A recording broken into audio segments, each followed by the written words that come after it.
In November 2024, Hungary became the largest importer of Russian gas in the European Union. According to Eurostat, the country received 753 million cubic meters of gas, paying 258 million euros.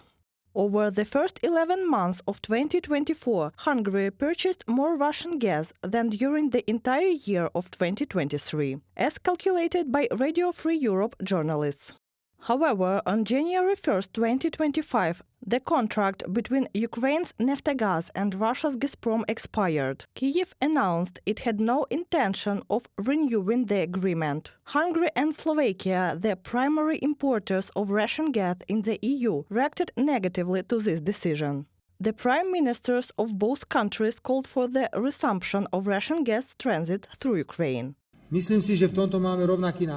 I believe we share the same perspective when we say this decision harms not only Slovakia in terms of transit fees, but also the entire European Union, including Hungary, as it puts significant pressure on energy prices in Europe. We will work together to push the European Commission to align with our approach. Like his Slovak counterpart, Hungarian Prime Minister Viktor Orban announced he would refuse to support the EU's extension of sanctions against Russia unless the EU pressured Ukraine to resume gas transit. EU sanctions against Russia are renewed every 6 months, with the current deadline being January 31st.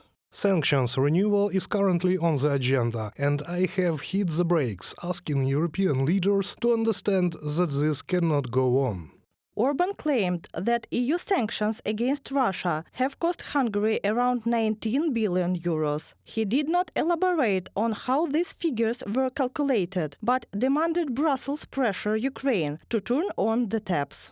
If the Hungarian Prime Minister vetoes the sanctions, he would position himself as part of Putin's team, said Polish Prime Minister Donald Tusk. Poland currently holds the EU Council presidency. If Viktor Orban really blocks European sanctions at a key moment for the war, it will be absolutely clear that in this big game for the security and future of Europe, he is playing in Putin's team, not in ours, with all the consequences of this fact. Donald Tusk, Prime Minister of Poland, on social network X. Hungarian Foreign Minister Peter Szijjártó responded to Tusk's remarks, calling the Polish Prime Minister, quote, a Soros agent. He added that Budapest refuses to pay for someone else's war or jeopardize Hungary's energy security. Renewing sanctions against Russia requires consensus support of all 27 EU member states. The decision on extending restrictions for another 6 months is scheduled for January 27th at the meeting of EU foreign ministers. Reported by Katerina Bastun, Natalia Husak, Volodymyr Shtengelov, UATV News.